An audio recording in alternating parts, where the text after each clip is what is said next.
Welcome to Survive in Advance on the Grizzly Crew Sports Network. Survive in Advance is brought to you by Replenishing Care, the future of sports medicine.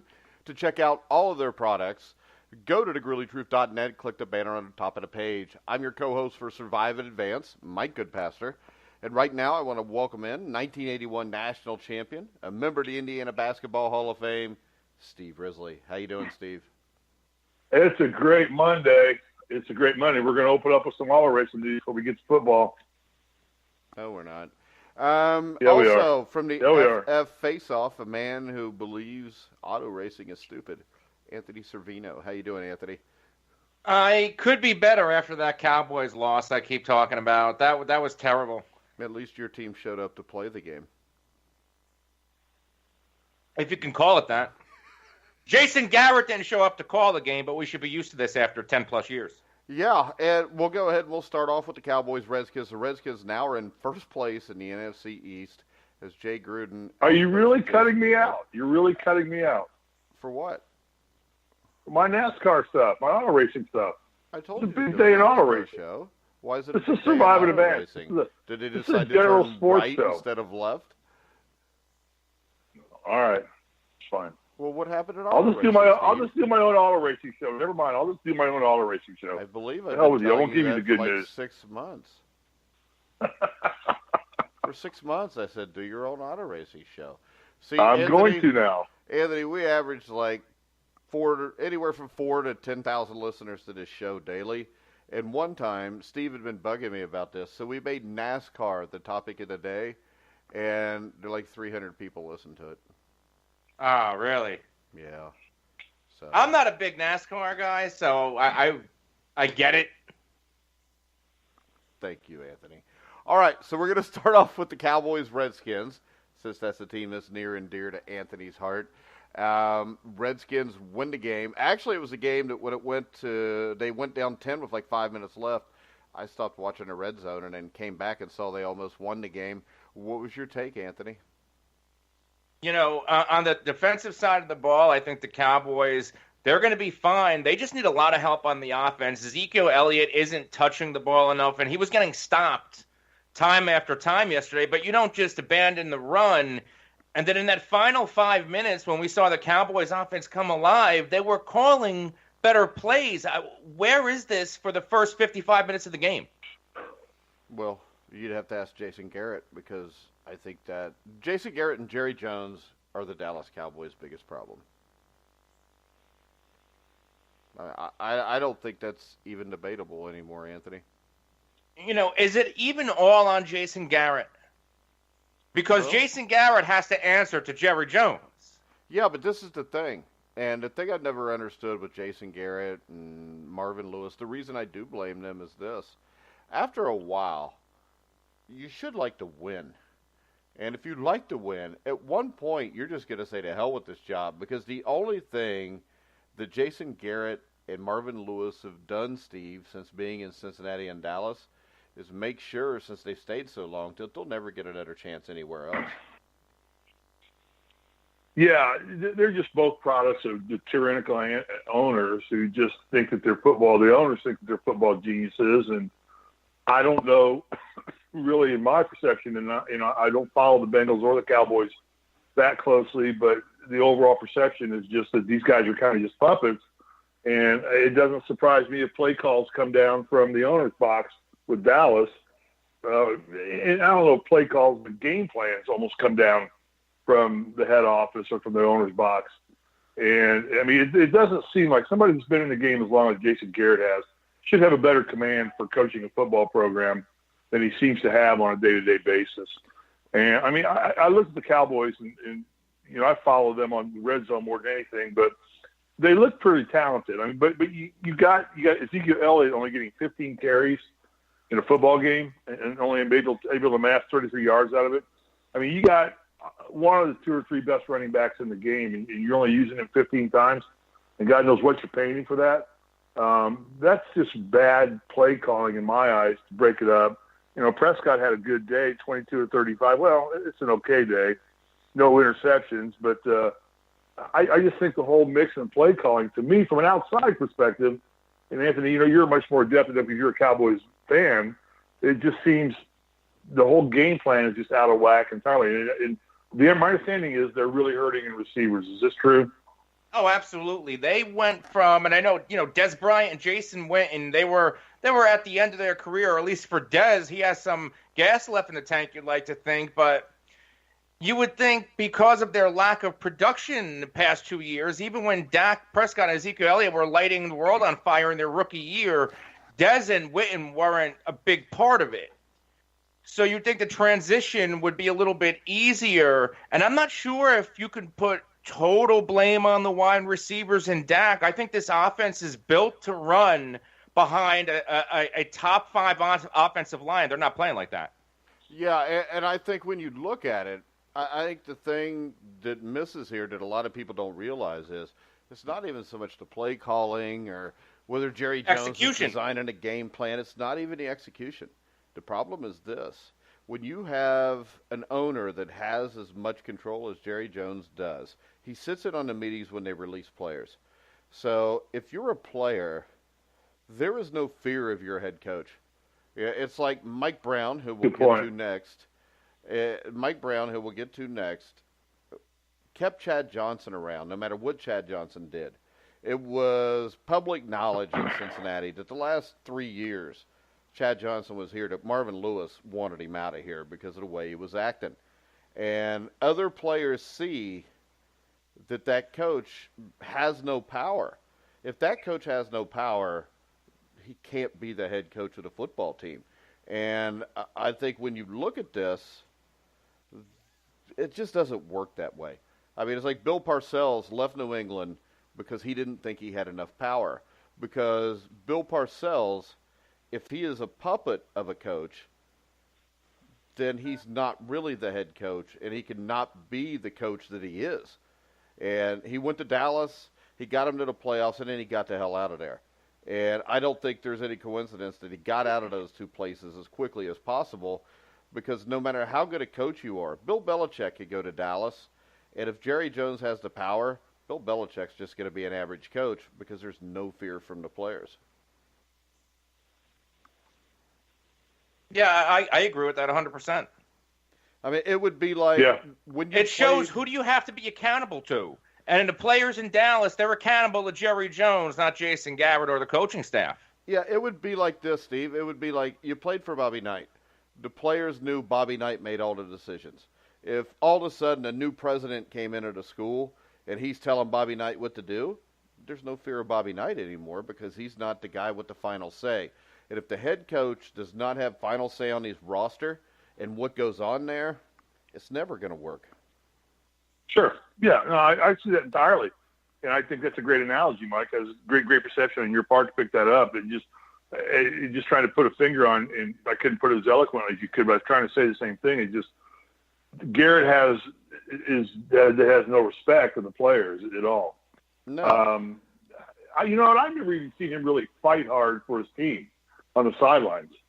I mean, I see coaches getting fired up and ripping on referees. Garrett just kind of stands there stoically the whole time, just kind of has that wry little smile on his face all the time, like he's playing poker, and never seems to. I mean, just does he feel like I don't have any control over any of this? Jones will bring it up at the next owners meeting. Well, I'm sure the rule will be changed about moving the football on the snap count the way it was moved, which is a BS call at that point in the game to make. I mean, Jesus, that's the first time I've ever seen that call made, and they make it at a crucial time like that. You give me a break. Well, NFL has issues. The NFL's got bigger issues too. They don't, because ratings are going up because of this style of football. So people could bitch and complain about it. But with ratings going up, more touchdowns than ever, it's just going to continue, and there's nothing we can do about it. It's the juice baseball cork bat theory. Well, yeah. It's the same thing baseball did. They just juice the baseball and cork the bats, and then they put more offense into it, and people love it. Yeah, every quarterback's having a banner year this year. Every quarterback is. Yeah, and when we talk about puppets, even Brock Osweiler looks good. When we talk about puppets, the Cincinnati Bengals are another, and this is another one. You never see Marvin Lewis get mad either. Marvin Lewis has been in Cincinnati for 16, 17 years, never won a playoff game. Last night they come out on Sunday Night Football and they quit. They didn't try.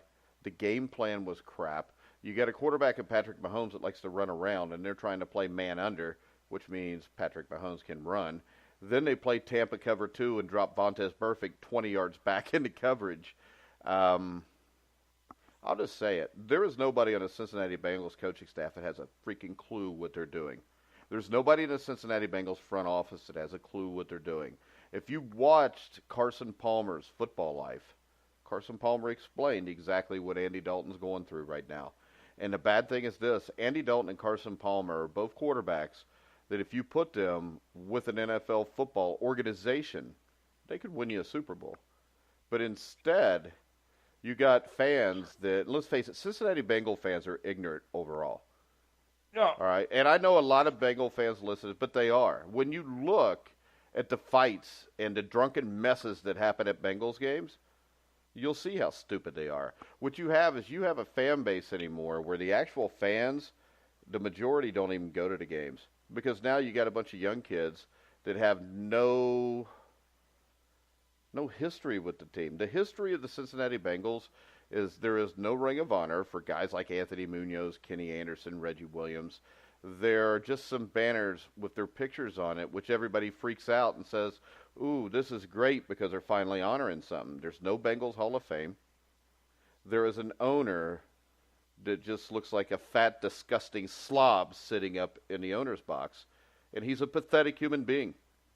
He's just pathetic because he is taking, the Cincinnati Bengals Stadium is being funded 90% by the taxpayers of the city of Cincinnati. And this idiot can't even attempt to put a winning team on the field. I mean, 2 years ago, they let Andrew Whitworth go. They let players go that they shouldn't let go. Vontaze Burfict should be gone. He used to be a good middle linebacker. Now he's just a fat ass. And he's a fat ass because there's nobody in Cincinnati that's going to hold him accountable.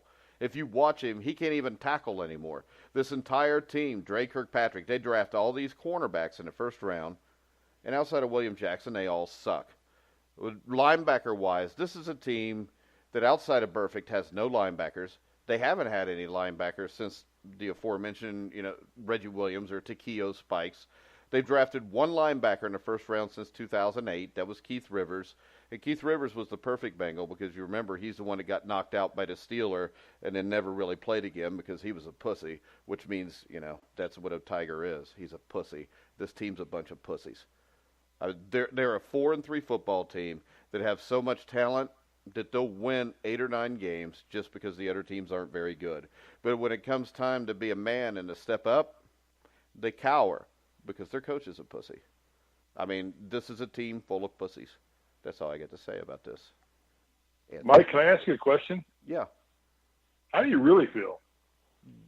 I was going to say, isn't this a really PG show? It's a PG show because, wait, a Bengal tiger is a pussycat. He's right.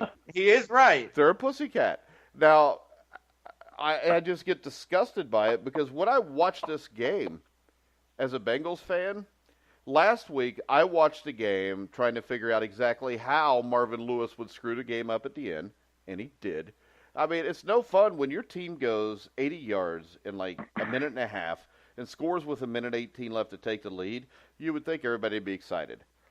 Me and my son are sitting on the couch, and we're both pissed off because they scored too quick, and we knew that they would never stop Ben Roethlisberger. And the Pittsburgh Steelers aren't even a good football team. They're just not. They may be good enough to win this division, but they're not a good football team. They're not going to beat the Chiefs, or they're not going to beat the Patriots in the playoffs. And it just gets old to watch this. And yesterday, I was not excited to watch my team on Sunday night.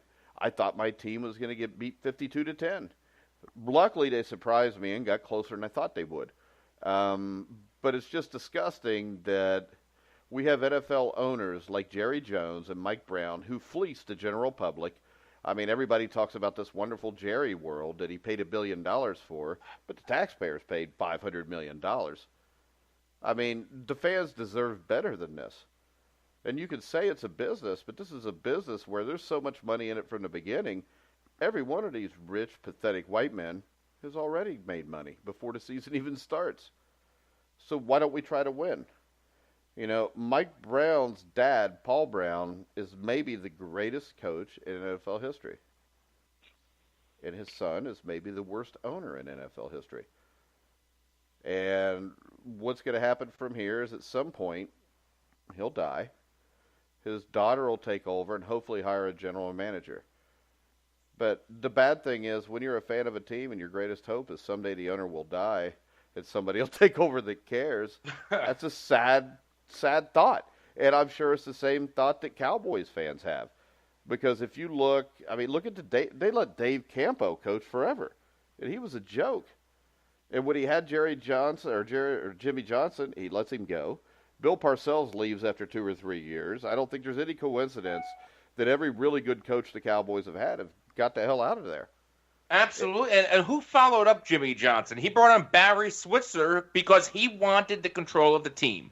Yeah. He never wanted another Jimmy Johnson situation to happen. And he brought in Barry Switzer.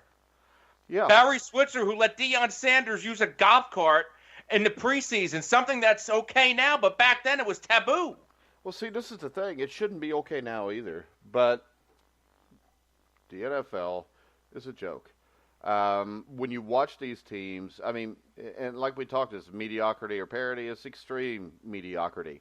Because the Patriots are not a great football team. I'm sorry, but this Chiefs team's not a great football team.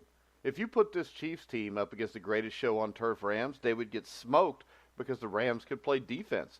And when people say, well, the Chiefs played defense last night, it's because they played a Bengals team that was disinterested, intimidated, didn't care, and had already given up. So I feel like I've seen a little bit of improvement from the KC defense, especially their secondary. They're all banged up without Eric Berry. Yeah, but what is the improvement? Last week they gave up 43 points. Their improvement is they played the Cincinnati Bengals, who have Joe Mixon running the ball. He carried the ball 13 times. It's kind of like the Ezekiel Elliott thing. If you've got a running back that good, why is he carrying the ball just 13 times? All right. Can I address a couple things here? Just can I take the floor for a few seconds here? Well, you're not going to talk about NASCAR. Go ahead. No, I'm not going to talk about NASCAR. First off, in terms of the mediocrity, and I want to ask each of you a question. Okay, let me just ask a question of each of you. Anthony, where are the Cowboys right now? Are they dead? Are they dead in the water? Are they still playoff eligible? Are they going to make it, or are we going to write them off? It's a Panic Monday. It shows Panic Monday. Should the Cowboys be panicking right now? I think they are. Talk about the Cowboys right now, then we'll get to the Bengals. The Cowboys, talk about the Cowboys. I believe, are in panic mode. I think they are going to do one of two things. They're going into their bye week. They're either going to fire their head coach, which is unlikely, or they're going to trade from one of these wide receivers who are suddenly on the market, and that's going to be their panic move. Because of the NFC East, it's weak. The Cowboys are still very much in a playoff hunt. Yeah. The Redskins are, 4-2, and the Cowboys are only 3-4. They're not out of it yet. They're not out of it statistically. The Eagles are, the same? Yes, the Eagles are falling apart, too. Yeah, they lost again. That division is kind of like the AFC Central. It takes one team to get hot. Right. One team gets hot. So the Cowboys shouldn't be in total panic mode at this point in time. But they need to be in minor panic mode. See, I disagree. Because you know what? Your goal is to win a Super Bowl. So they're not going to do that because Jason Garrett's their head coach. The Cincinnati Bengals may make the playoffs, but they're going to get their ass kicked because they don't have a head coach. In the end, we just talked about it. The players have nobody to answer to but the owner. Let's finish the Cowboys first, then we'll get ready to the Bengals. Same question for the Bengals when we get there. The Cowboys. So the Cowboys, we know they're not going to win a Super Bowl, but we knew that going into the season they weren't going to win a Super Bowl. Nobody picked the Cowboys to win a Super Bowl. Yeah, because Jason Garrett's their coach. But really, the goal of most NFL teams is to make the playoffs. Realistically, if you want to just really think logically, what's our realistic goal? Let's get in the playoffs. Right? And so are the Cowboys in that kind of panic mode yet, Anthony? Can they get in the playoffs? Dallas, I think, yeah. I think they still have a shot at winning that division. They've got the talent. Yeah. If they bring in a solid wide receiver, whether it's Demaryius Thomas or Amari Cooper, and then all of a sudden, whether they play well or not, it's just like having a Dez Bryant there. You kind of have to throw your best cover guy on him, and all of a sudden you're game planning a little bit differently.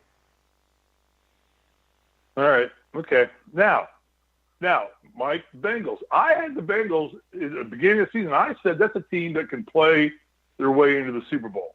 I thought at the beginning of the year they looked good. They got talent. I really thought that, and I defended Marvin to a degree, which you lambasted me for, rightfully so. But where are the Bengals right now? Are they in panic mode? I don't think the Bengals were ever in panic mode. See, to be in panic mode, you would have to expect to do something. And see, I think this, and I think you're right with the Bengals. I think they hope to make the playoffs. That's their goal. But I think this, if your hopes are to make the playoffs, you shouldn't even have a team. The goal should be to win the Super Bowl every year, no matter who you are. And if that is not your goal, you're never going to achieve that goal. I think the Dallas Cowboys and Jerry Jones would have been fine with making the playoffs this year. And the problem is this. I think teams like the Vikings, the Rams, the Patriots, the Chiefs, the Saints, I mean, those are teams that their goal is to win the Super Bowl. And if your goal is not to win the Super Bowl, why the hell are you even playing? If your goal is just to go come up short, there is no difference. I can tell you this, because Bengal fans around here always defend Marvin Lewis because it's always like, well, we hadn't made the playoffs in 15 years before he got here. Yeah. But the thing Collinsworth was doing that on TV. Yeah. He was harping that on TV, yeah. Yeah, I like Collinsworth, but I don't care about making the playoffs. I've seen my team make the playoffs. I've seen my team go to the Super Bowl. I could give less than a crap about watching them lose in the first round of the playoffs. To tell you the truth, it was more frustrating the 5 straight years losing in the first round than it was the 15 years of not making it. Because in the end, if you lose, what's the sense in making it? And the problem with our society today is everybody's just good with good enough. I don't care. I mean, Marvin Lewis, if you fire Marvin Lewis in 2012 and you hire Mike Zimmer, I think the Bengals would have been in a Super Bowl in 2015. Because Mike Zimmer's teams are not soft. But the problem is, Mike Zimmer's teams would have been turned into being soft because Mike Brown would have. So in the end, until Mike Brown and Jerry Jones are gone, I don't think the Bengals or Cowboys are going to sniff a Super Bowl. The Cowboys haven't sniffed the NFC Championship game since, 1995, 96? Yeah, that sounds about right. Yeah. So, I mean, ever since the talent went away, they've never been able to rebuild. And that's over 20 years with a Dallas Cowboy team that has more money than God. And they still can't win. So what makes you think over the next 15 years of Jerry Jones's reign that they're going to make a run at a Super Bowl? Dak Prescott's a really good quarterback. He's probably going to get ruined. They hired Paul Alexander to be their offensive line coach. Paul Alexander is an idiot. He used to be the Bengals offensive line coach. And he used to draft guys that either he shouldn't have drafted or he couldn't just coach them up when he got them there to get them to where he thought they should be. So when you look at it, the Bengals and Cowboys are both doomed until they have different owners or until those owners decide to actually hire general managers and let them do their jobs, and I don't think that's ever going to happen. Okay, now let me have my 30 seconds of fame here real quick. My Colts are doing great right now. I think Andrew Luck is one of the best quarterbacks, playing one of the best quarterbacks in the NFL right now.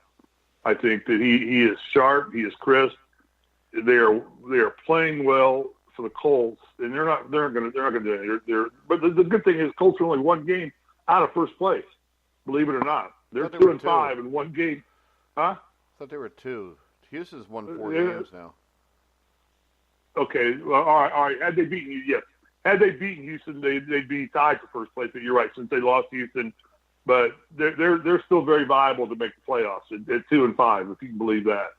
And the way Andrew Luck is playing right now, does anybody disagree that Andrew Luck is playing? You got Mahomes going nuts. I get that. But does anybody disagree with the fact that Luck is playing some of the best football you've seen him play in a long time? He's a great quarterback. Yeah, he is. So that's it. That's all I got to say. I think the Colts defense is playing with some heart and passion. They're not very talented. They're playing, but they're a 2-5 team. They're definitely. They don't even get into panic mode because this is a blow-off year for them. This is a draft year.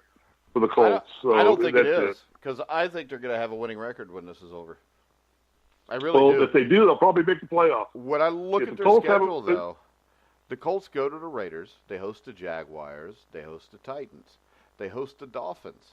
I mean, they could win their next 4 games and be 6-4. Then they go to Jacksonville, and who knows what kind of mess they could be in. Then they go to Houston, which may be a loss. They host the Cowboys, which the same thing. Who knows what kind of mess you got in Dallas by then. They host the Giants, who are already a mess. And then they go to Tennessee. I mean, there's no game in there where I look at it, Anthony, for the Colts and say that's a sure loss. Not the way Luck's playing. I'm not Anthony, but I just want to throw that in there. If Luck keeps playing like he's playing, the Colts are going to be a dangerous team to play. Luck has always played like that. Yeah. When he's healthy. I've been talking up the Colts and Andrew Luck since I started doing this show every Monday. I like the Colts. I like what they bring. I think they have a lot of young talent, and this is happening without Jack Doyle in the mix, who's going to add another dynamic weapon, and he's a dynamic receiving tight end, and you have Eric Ebron. T.Y. Hilton just came back. The Colts, it's only a matter of time before they put it all together, and that division is very much up for grabs. I don't trust a team in that division, and Andrew Luck is, to me, hands down the best quarterback there. All right, then we got, of course, the weekly Mike Vrabel update. The Titans lost to the Chargers 20-19 after failing to convert would have been a game-winning 2-point conversion with 31 seconds to go. They actually had 2 cracks at it. My problem is this. I don't mind him going for the win. What I don't understand is after you get the penalty and you're a yard and a half away from the end zone, why are you not giving the ball to Derrick Henry, Anthony? I don't know if they trust Derrick Henry or not. Derrick Henry has been there for a while, and he's not getting the job done as effectively as he should be, or what people think he should be doing. And Dion Lewis is a hell of a running back, but should he be getting that carry? Well, should Marcus Mariota be handling it? I just think the offense, they don't have an identity, and they don't have the weapons to execute. Yeah, and I think they're like Dallas. Yeah, from watching this game, the thing that stood out to me was the fact that I don't think Mariota played that bad because he was 24 for 32, and he had at least 4 drops that I saw in that game. And the Titans outplayed the Chargers for the majority of this game also, I think. So what's your take on the play call to going for 2, Steve? I was going to ask that question. I just wrote that down. The question is it a good call? When your team is in the mix to make the playoffs, when you're in the AFC Central, and you're like, I win this game, I'm in first place. I'm leading this division. I'm guaranteeing myself a playoff spot. I understand a team that's got nothing to lose, like going for it in 2. But when you're putting all your eggs and baskets into one play, and you got kind of a mediocre offense going anyway, is it not smarter to just take the extra point, tie the game up, and take it into where you've got more than you're not putting all your eggs in one basket on one play? What's your take on that, Anthony and Mike, both of you? I don't think it was a good call. I think at that point, you take your tie, you walk away, you go to overtime, you look for a coin flip, and you look to give yourself a chance to mount a drive, to get an interception. I just think that's a bad call for a team that is in playoff contention, knowing they could right now, the Titans could be leading that division outright right now if they don't make that mistake. I think this. I think that if you were the coach and if you're that sure you can get it, you go for it. But I don't see how you can call that play and be that sure you're going to get it. You hand it to Harry. You hand it to Henry. You can hand it to Lewis. The other thing is this: with Marcus Mariota, why wouldn't you just roll him out and give him a run-pass option, Anthony? Who is he going to throw the ball to? Like what you were saying earlier with all the drops, do you trust that option? If you watched last year in the Kansas City play game, if he could throw it off somebody's hands and catch it himself, he could just throw it to himself and score. But my point on that is this. If you roll him out, he doesn't have to throw it to anybody. He can run it in. And from a yard and a half out, I'll take my chances of Mariota doing that. And the other thing is this. They may have played better in this game, Anthony, but the reason I don't think it's necessarily a bad thing to go for 2 is their offense in Tennessee is not very good, and the Chargers have Phillip Rivers. And if they go to overtime, I think there's at least a better than 50% chance they lose the game. I think I'm going to agree with Steve here, because at least if you're going to overtime, you're going to get a shot to win the game or at least tie the game. Not and I get what necessarily. you're saying, Not that if their Phillip Rivers offense comes down and scores a touchdown. Game's over then. Yeah, well, there's less percentage of that happening than there is. I'd like to see what the percentage is of teams that go for the win on the extra point. What the percentage of success rate is on that? If it's even 50%, I don't have any idea. I think it's right around a 50-50 proposition. Is it? Yeah, I don't know. That's a good stat to have. I just think in that situation, knowing how fragile that AFC Central is and where Tennessee could have positioned themselves. The AFC South, Steve. The AFC Central. South. Okay, all right. I think. All right, in the 90s. I'm sorry. Yeah, I'm sorry. It used to be the AFC Central. Now it's the South. I apologize. I don't figure Indianapolis to be a Southern team, so therefore I don't count it. When Cincinnati's farther south than Indianapolis. So anyway, I just think given the big picture of where Tennessee was at that point in time, knowing that they could be leading the division and walk into the playoffs just by attrition almost, that I don't think it was a smart call. It's a fun call. I mean, it's for the fans. I'm sure the people in London loved it. And, on TV, people loved it. Oh, God, what gutsy call. Let's go for it. Everybody loved it until they didn't get it. Yeah. Yeah, exactly. That's what I'm saying. And it wasn't the percentage play. The percentage play is to take the tie, go to overtime, and duel it out with a little bit more space, a little bit more margin of error time than it is to just rely everything on one play. And, quarterbacking is always 20/20 with the hindsight. So he makes it, he's a hero. But I don't know that I would make that call. I'd say tie it up, let's go. I believe in my offense. I believe that we can move the ball. I believe in my defense. Let's just play this out. Let's grind this out rather than try and be another superhero. All right, that's the way I do things. Next up, the Carolina Panthers. I go for the win because I am a superhero. The Carolina Panthers beat the Philadelphia Eagles 21-17. Eagles had a 17-0 lead headed into the fourth quarter and basically pooped all over themselves. They lose the game 21-17. The thing about the Eagles is this. Carson Wentz, 30 for 37, 310 yards, 2 touchdowns. But they ran for like 50 yards, Anthony. And if they cannot run the ball, this team's not going to go very far.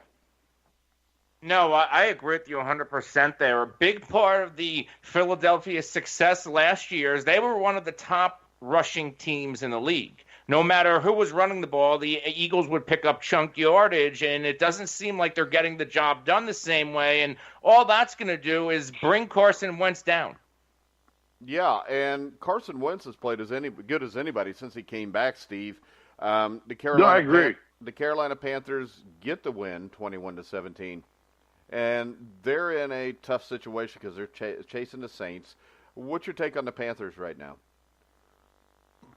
They're an up and down team. It's a team that you can't. I hate that because I do a pool with the guys who don't. It's like a fantasy pool like that. We just got a bunch of guys that pick games with the spreads, and we go. And I hate picking the Panthers games more than any game because that team, it lives and dies with Cam Newton. And that game lived and died with Cam Newton. In the beginning of that game, when they were up 17, Cam Newton was making every mistake a quarterback could possibly make. But then he comes back out late in the game in the second half, starts rallying, starts making plays out of his butt, and brings that team back. So Cam Newton would just frustrate the heck out of you because he is such a great athlete. He's almost too good of an athlete to play quarterback, in my opinion. He wants to do too much with the football as opposed to just being a quarterback. I think the Panthers are very dangerous. I think it's a very dangerous football team. They're 4-2, and that's a team that when I look back at the 6 games they played, I can see them being 2-4. They've won games like they won yesterday, a game they shouldn't have won. And you got the defending champions up 17-0, and Newton rallies them back. And he's doing that more and more and more. So I think the Panthers every week are getting more and more dangerous. And I hate to say that because we got to deal with our buddy Lucas Weiss up in Canada, who's a diehard Panthers fan. We're going to hear about it from him later on this week, I'm sure. But I think the Panthers become more and more dangerous. All right, next up, another team that has become more dangerous are the Chicago Bears, but they came up short 38-31 yesterday to the New England Patriots.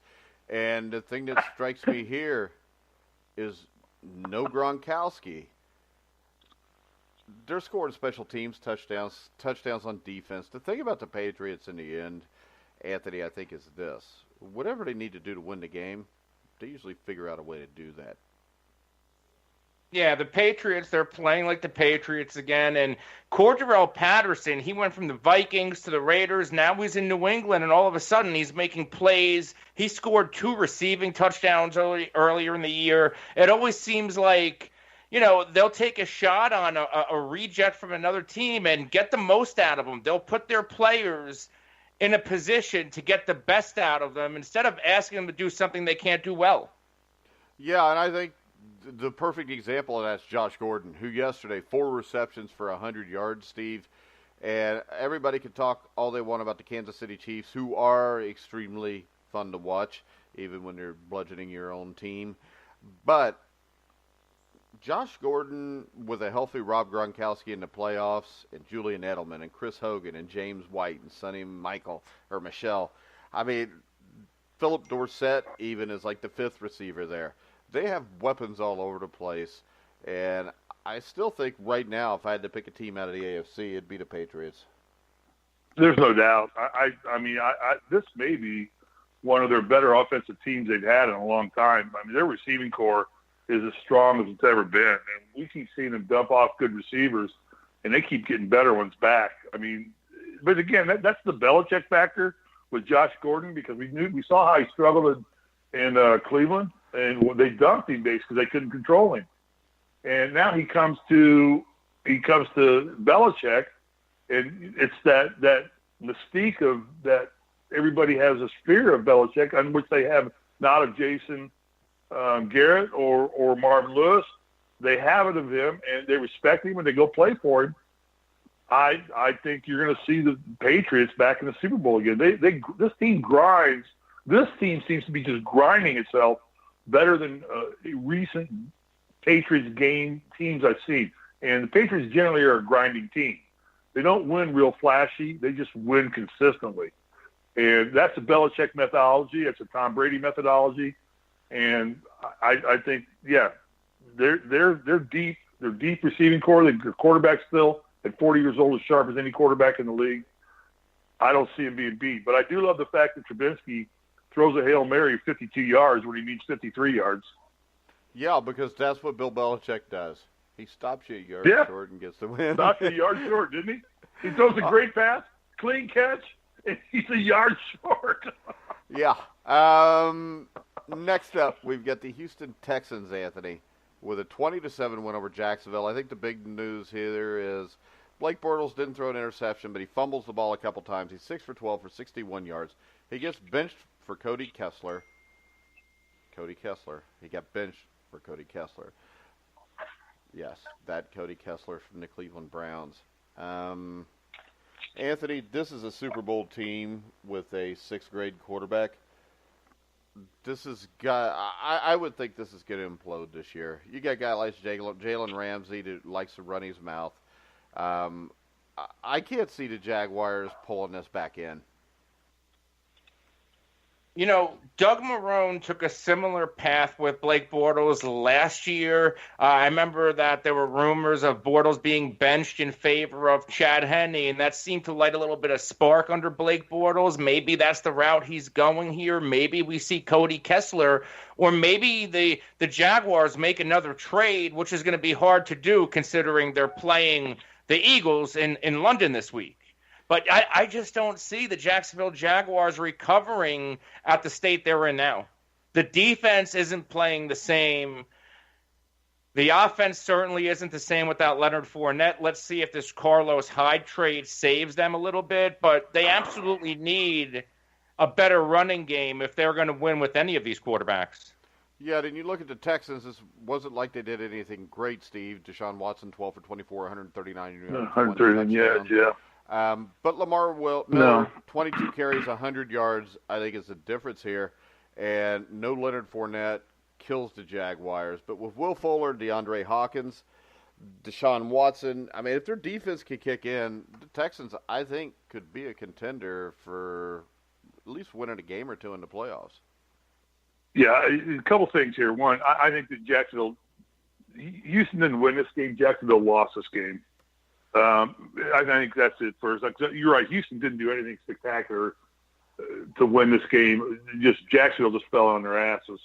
I think it was a mistake to bench Bortles. I think when you're a team that has a Super Bowl capability to it, had that aura, and now you start screwing with your leader, your quarterback, and now the confidence in him goes out, and it's out now. I mean, if they bench him like that for Kessler, the confidence in Bortles is gone now within the team. I think that's a bigger penalty to pay than just taking him out that game and thinking. I mean, the whole team was playing bad. It wasn't just Bortles was playing bad. Nobody on Jacksonville was playing good that day. And I think in the long run, that's going to be the demise of Jacksonville, is yanking Bortles out of there. I know he's not a great quarterback. I know you're not a fan of him, Mike, and rightfully so, possibly. He probably is the weakest link to the greatness of the Jacksonville Jaguars. But I think they should not have pulled him. They should have stuck with him, tried to grind it out, and keep the confidence level up in him, because that's a team that's still, again, in the AFC South. Jacksonville still probably is the best team in the South right now, on paper. But you don't play the game on paper. But I don't think it was a good move to yank Bortles. All right, then we get the Cleveland Browns being the Cleveland Browns, down 23-9. They stage a great comeback. Tampa Bay misses a field goal that should have been made at the end of the fourth quarter. And then the Browns still lose on a 59-yard field goal, Anthony. Aren't you glad you're not a Browns fan, at least? You know, the Browns, this is how many overtime appearances this year? And how many? Yep, and they lost 2 out of 3. Yeah, lost 2 out of 3, yeah. I mean, I don't know if this is an improvement from the past on the Browns, but they're not getting it done, and they seem to be regressing a little bit now after they had that buzz after that win or two. Yeah, and if you remember, that was my prediction. This team looks like the teams of the past that they've had, and when you look at their schedule, they're going to lose at Pittsburgh. They're going to lose against Kansas City. The Falcons allowed to score them. They play the Bengals. Who knows there? They go to Houston. They host the Panthers. They go to Denver. They play the Bengals again. They go to the Ravens. I still think, and I said this at the start of the year, I don't think this team wins more than 4 games, Steve. No, they don't. They don't. But I still think that there's more hope this year for Cleveland than ever before. I think that Mayfield's turning into a good quarterback.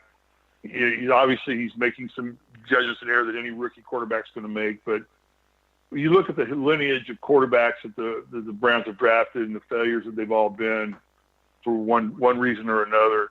Mayfield seems to be at least sticking together and holding himself together. And nobody expected this team to be Super Bowl contender this year.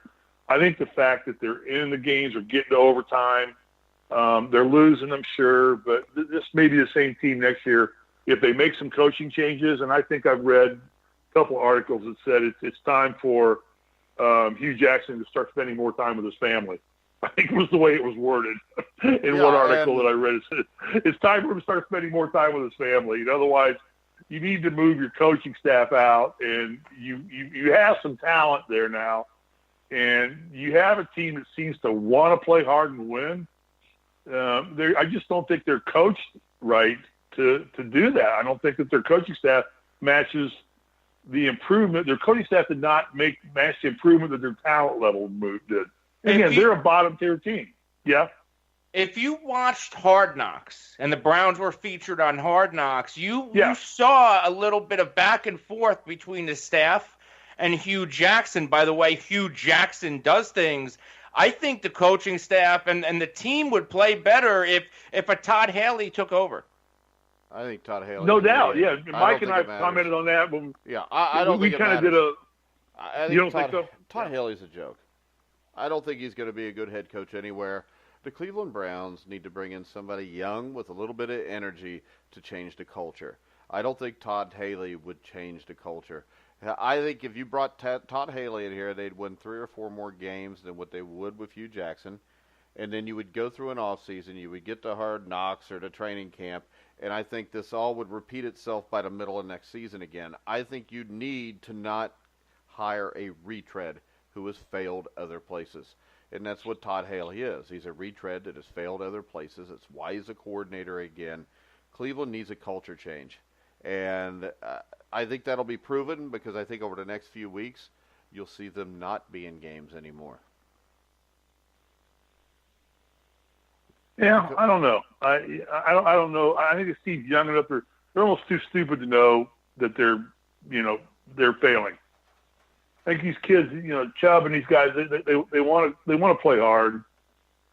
Mayfield wants to establish himself. I think the team will balance out the coaching staff to stay about where they are. I agree with you. They're going through a tough stretch now. They're not going to win a lot more games. You're right. Maybe 4 games would be good. But I just think the overall play of the Browns is a step up from what we've seen the last 2 or 3 years. But it's not going to get any better until they clean out their coaching staff. And if it's Henley or Ailey, I don't think he's the right answer, but he got to be better than what they've got right now. Because right now, yeah. Let's go ahead and we'll move on to the Saints and the Ravens. And the Ravens lose a game after their kicker, Tucker, who has made 222 straight extra points, misses an extra point at the end of the game. The thing I took away from this is this. Both teams are very good. They both can play defense. I think the biggest difference between the two teams is the Saints run the ball a little bit better. But everybody, like on our pickup show, whenever the Saints are playing on the road, everybody goes, oh, they're a different team on the road. I don't think this is a different team on the road. I think this is just a different team the last 2 years than what we saw before because you got Alvin Kamara, and now you throw in Taysom Hill, who brings something to them. You got Mark Ingram. They can throw the ball, and they can play defense. And when you can do that, that travels well, Anthony. And I still think the NFC is coming down between the Saints and the Rams. I agree here. I think with the way the Rams are playing, the Saints are now picking up stride. They had a huge win yesterday in Baltimore. We're going to see a lot. We're going to learn a lot next week about the Saints, at least. They're going into Minnesota, and Minnesota is playing pretty good football right now, especially on defense. They're dominating the easier matchups. They found a running game behind Latavius Murray. So I'm not really going to count the Vikings out just yet. It's all on Kirk Cousins. That's what it is. And the offensive line. The offensive line is a concern because Cousins is on the ground a lot. Well, it's not that I'm counting the Vikings out because I think Zimmer's a really good coach. I think Cousins is a good quarterback. But I just think this. No matter what happens in Minnesota, if they play in the playoffs, and I know the Saints lost to them on a fluky play last year, but if they play in the playoffs, I'm still going to go with Drew Brees to beat Kirk Cousins in a game that means something. Yeah, the stigma on Cousins that he struggles to win the big game. Steve? Brees is just too reliable. He's consistent. He doesn't make mistakes very often. He's not going to play poorly. He'll at least he's not going to play poorly. Right. Yesterday, he was only 22 or 30 for 212 yards. Not what we would call a Drew Brees statistical day by any stretch of the imagination, but he doesn't play poorly ever. And I think that alone, if you got a quarterback that is not going to cost you the game, a la Blake Bortles, then I think you gain a lot of confidence from the rest of your teammates. Like, we're not going to lose this because our quarterback's going to have a bad day. And Brees just never gives you that. And I agree with you. I think it comes down to, right now, the Saints and the Rams. And I don't know if I can touch the Rams, but Saints, Brees has got the arm that he can explode. And if anybody can take on the Saints or the Rams, it would be Brees' arm. So I like that call a lot. I like that call a lot. That's why they were my Super Bowl pick at the start of the year. And I'm still sticking with the Saints and Chargers just because I have to, because it's on record, because we recorded it. Next up, the Detroit Lions are now 3-3, which I think this team has turned around most from game one than anybody else because they looked poorly coached, unprepared, and in complete disarray week one against the Jets, Anthony. And Matthew Stafford, 18 for 22, 217 yards. And if Kerryon Johnson and LeGarrette Blount, I mean, they threw up 200 yards running the ball here. The NFC North is not that great of a division. Detroit has to at least have a shot here to maybe make a run at a wild card. Do you trust the Lions to do that? I mean, this is the same old line. Yeah. They won in a big spot down in Miami. They seem to have a running back now in Kerryon Johnson. If they decide to keep giving him the ball, Theo Riddick was out yesterday with an injury. When he comes back, I still think Kerryon Johnson, who's had 2 100-yard games already this year, if they lean on the rookie, I think this team will go a lot farther than if they try to spread it out to LeGarrette Blount and Theo Riddick. And now they have a tight end. Michael Roberts is emerging. So this offense is becoming complete. They need to get Ziggy Ansah back, who hasn't played in a few weeks, to really sew up that defensive line. Yeah, you look at their schedule. They got the Seahawks at home, so they could be sitting at 4-3. Then the big one, they go to Minnesota and to Chicago. If they could win one of those 2 games, I think they got a shot to do something. Then they're at home against the Panthers, and then Thanksgiving against the Bears. And then they play the Rams at home December the 2nd, which if the Rams are undefeated by then, who knows? Maybe the Lions could be the first team to beat them because we know they're probably not going to go undefeated. Then they go to the Cardinals, they go to the Bills, they get the Vikings at home and at the Packers. I still think they're probably just a 7 or 8 win team, but if you can split the Vikings and the Bears games on the road, if you can get one of those 2 games, I think they could have something, Steve.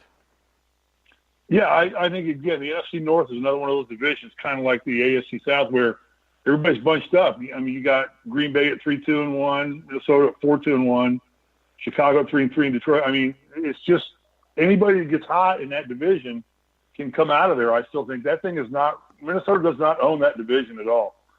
And I agree with you in the sense that the Lions just seem to be getting better each week. They're coming together. Stafford's game is improving immensely.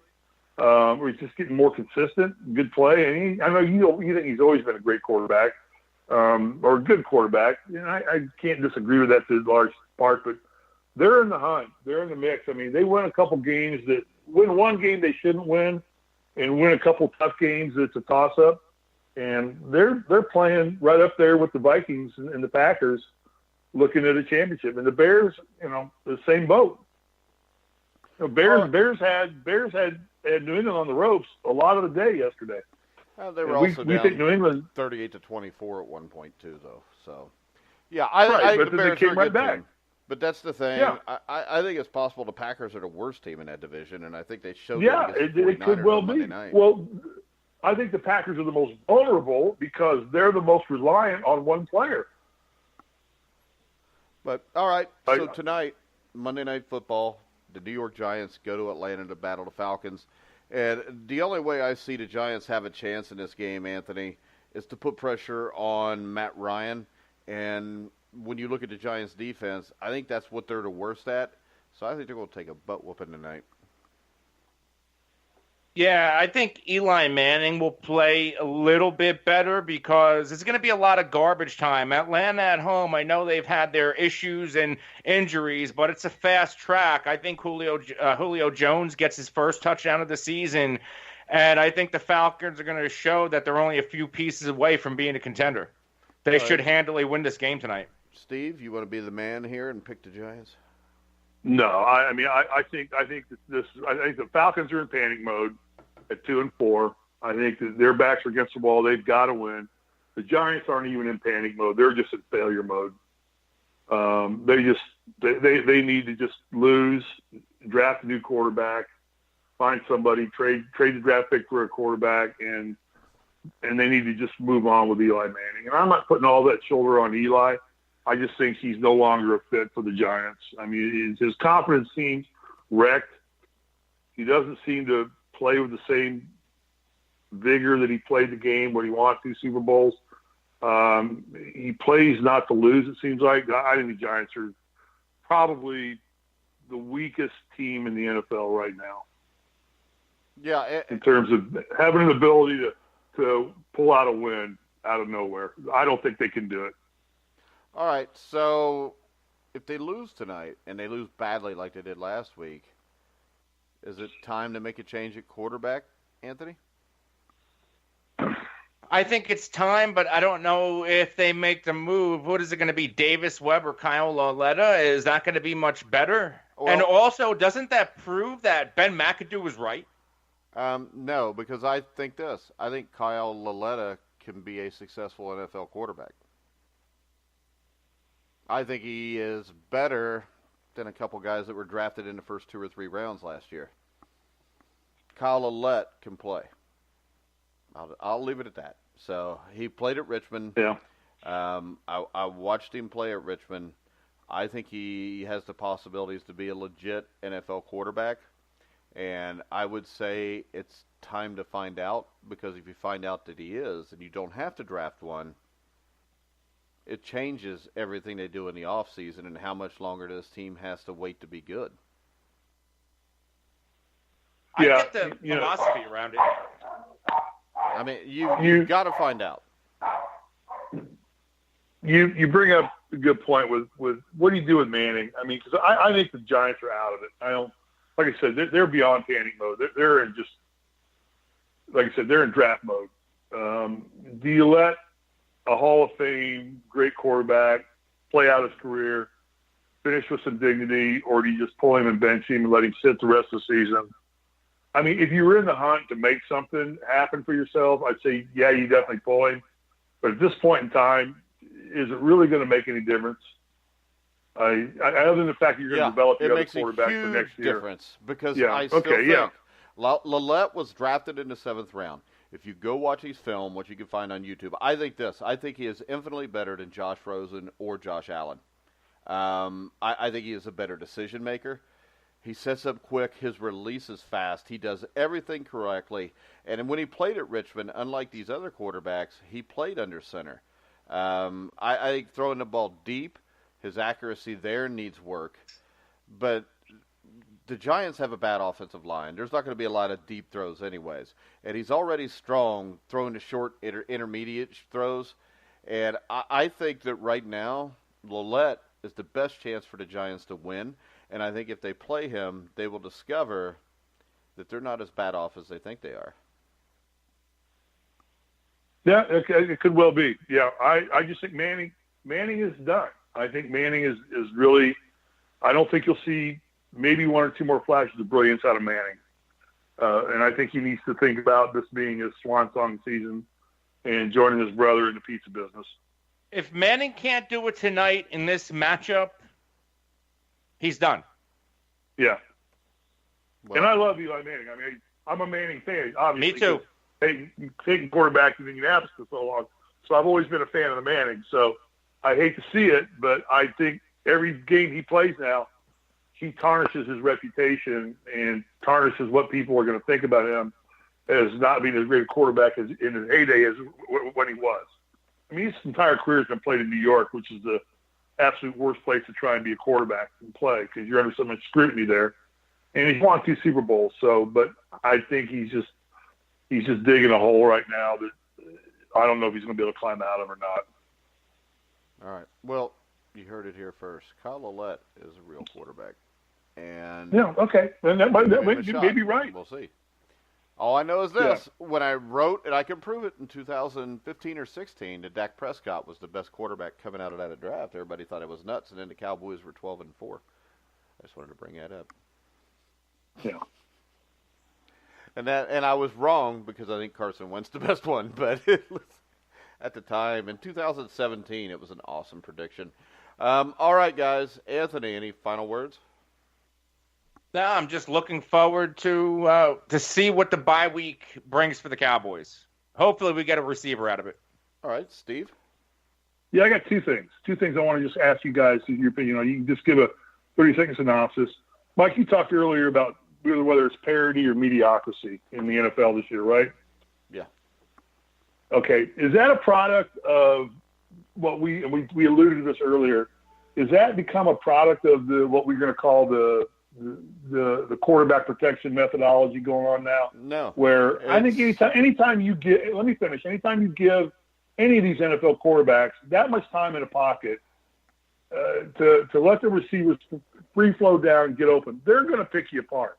Almost any one of the 32 quarterbacks that are playing or 30 quarterbacks that are playing has that ability. If you give them 4 to 5 seconds in a pocket, they're going to pick you apart. And if you make them untouchable, is the mediocrity or parity coming from that?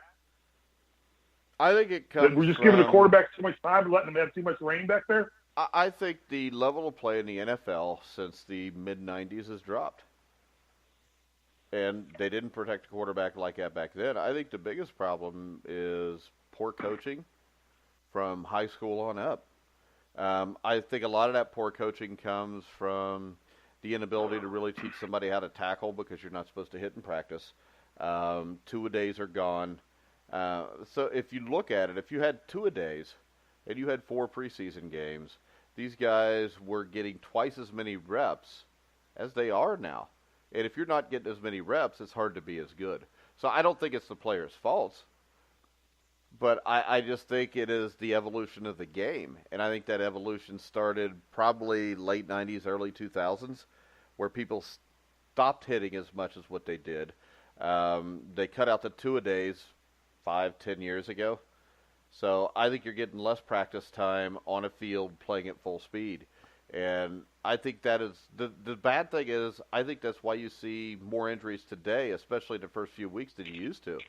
Because these guys' bodies are not prepared for the kind of stress that they're going to get playing in an NFL game. Yeah. Anthony, what do you think? I agree with what Mike said on the players not getting the reps or really learning how to tackle correctly. There are college teams, right, even pro teams that don't even hit at practice. From what I've seen documentaries and whatnot. And to me, if you're only going to hit in a live game and you're not practicing, how do you know what the hell to do? Well, Mike, I think in Indiana, you're not allowed to hit in high school in practice. Are you anymore? Yeah, you're allowed to. Are you allowed to? My teams, we do not live tackle. We do go live with our line all the time, but we don't let them cut or anything like that. But there will be contact. I mean, my team hits before the game, at least the linemen do. But really, I mean, I don't want to do it the way it used to be done because it is more dangerous. But it's kind of what you get is a lack of quality in the play from high school on up. But I think it is a lack of quality that I can deal with because I know that in the end, maybe there won't be as many junior Sayals out there. So I've got no problem with it. I'll bitch about the quality of play, but I would rather it be this way and maybe 35% less players have difficulties with their brains when they're done. I'm good with that. But that is why I think the quality of play has dropped. All right. So you're calling it more mediocrity than parity. Yeah, it's mediocre. And, I mean, it's something that Fair. you do have to attempt to make the game safer. But, I mean, like last night, I mean, Sean Williams puts his hands on Patrick Mahomes' back while Mahomes is going back and barely shoves him down inside the 10, and they threw a 15-yard penalty on it. I mean, at some point, it just gets so damn ridiculous. There's nothing bad that was going to happen to Patrick Mahomes from Sean Williams bumping him in the back. He didn't even fall down. And now you also see the fact, we saw it last week, might have cost the team a game. The Chiefs, was it, against the Patriots or so? I don't even remember which game it was. But now you got defensive players that are afraid to hit people. I mean, Vontaze Burfict is fat and out of shape, but another one of his problems may be, he may be afraid to tackle somebody too hard now. And what that'll lead to is more injuries with defensive players also.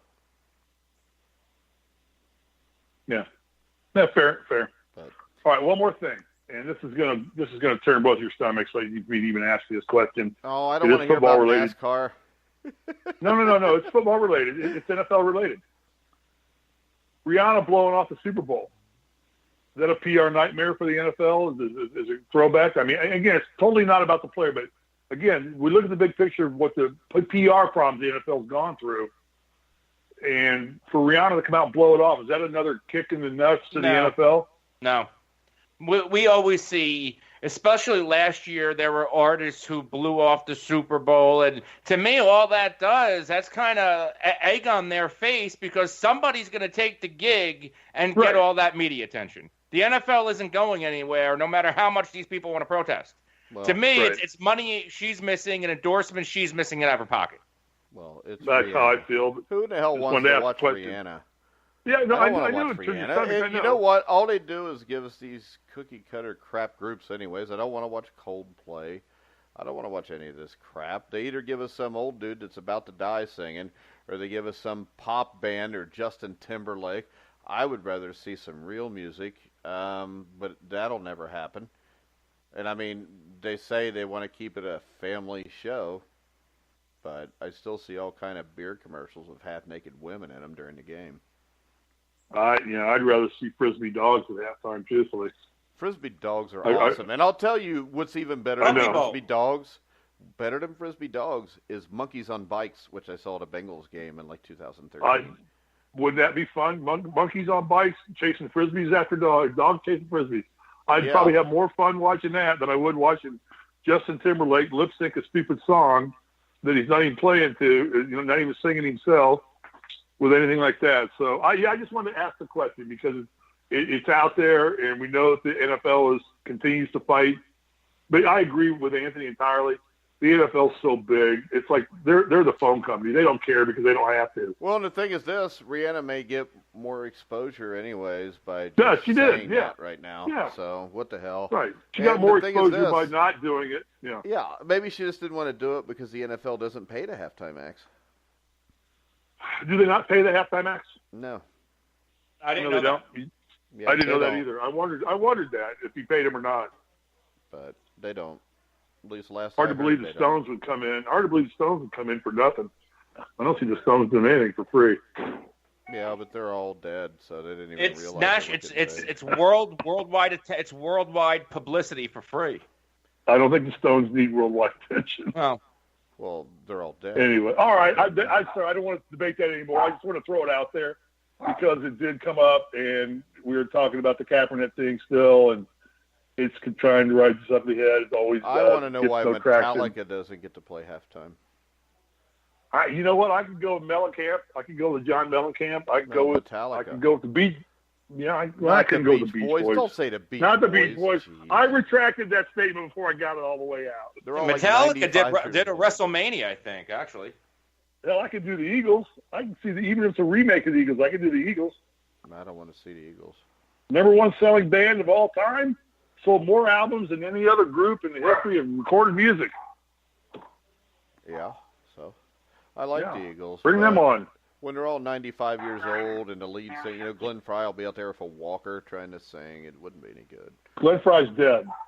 We'll see. That's going to make it even worse. Yep. Glenn Frey died a couple of years ago, buddy. Did he? Why didn't you tell me? Yes, he did. You didn't ask. He died of pneumonia or something like that, didn't he? Or something. Obviously, I don't know. So. Yeah, no, he passed away a couple of years ago, sadly. Well, I guess the heat's not on anymore, unless he was a bad guy. No. All right. So we're going to wrap the show up, guys. Want to let everybody know in 23 minutes at 1:30 live, we'll have Bobby Quarry, brother of former heavyweight contender Mike Quarry, or Jerry Quarry, and brother of light heavyweight contender Mike Quarry, who lost to Bob Foster in the early 70s. So I have Bobby Quarry on in about 20 minutes on thegruelingtruth.net. I want to remind everybody you can hear all of our shows on thegruelingtruth.net, also on Spotify, iHeartRadio, iTunes, Spreaker, Stitcher. Wherever you find sports podcasts, you'll find The Grueling Truth.